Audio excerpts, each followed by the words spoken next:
So recently I was on the subway on 28th Street in New York City. The most beautiful girl I've ever seen gets on the subway. You ever seen somebody so beautiful that life just becomes meaningless? Well, if I'm not with her, then what's the point to all this? But I'm not gonna approach her. I'm not gonna do that. I hung back, I respected her space, and I envisioned my whole life with her.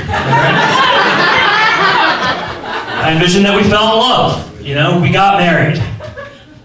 But I'm not gonna lie to you guys, we had trouble having kids. Even in my fantasies, the fear that I'm infertile, it doesn't escape me.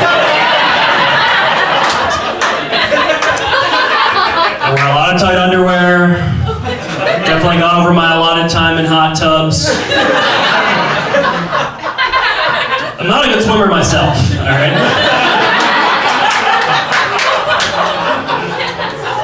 So what are you gonna do? You know, we had to try IVF. In vitro fertilization. You guys familiar? Had to do 2 rounds, because the first it didn't take. Took a toll on our marriage, honestly. So what are you gonna do? You want to have kids, right? So we had to call in the big guns. Had to get a sperm donor. Yeah, guess what though? Sperm donor blesses us with twins. How about that? Pretty good story. Pretty good story. Does she leave for the sperm donor? Yeah. She leaves me for the guy has great sperm, right?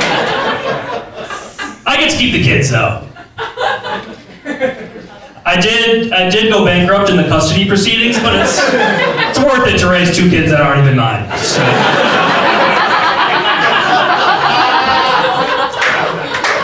She and the sperm donor, they go off, they have another set of twins.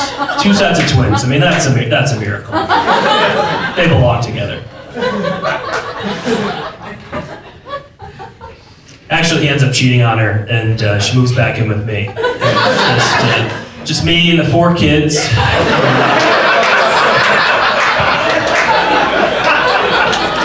We try to rekindle that spark that we once had, but you know, we're too busy working hard putting those 4 kids through college.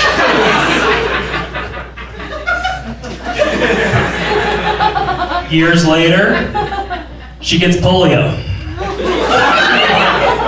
Makes a comeback in the 2040s. This is a new strain of polio, though. It takes out the arms, not the legs. New strain.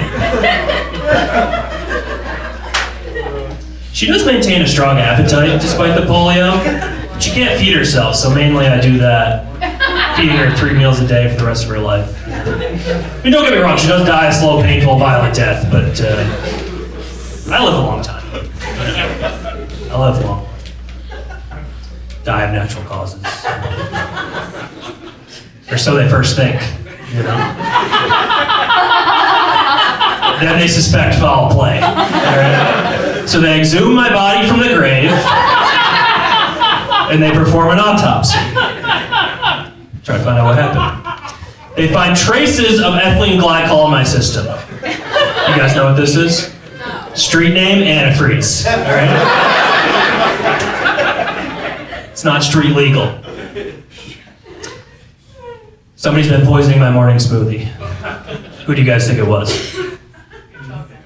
Children would have motives, and it put them in my will. So, no, it's my best friend, next door neighbor, and sperm donor, Henry. He was upset that the kids were calling me dad. And then, you know, this girl gets off the subway.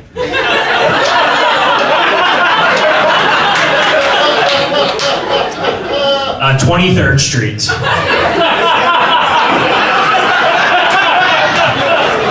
Shortest subway ride in the city.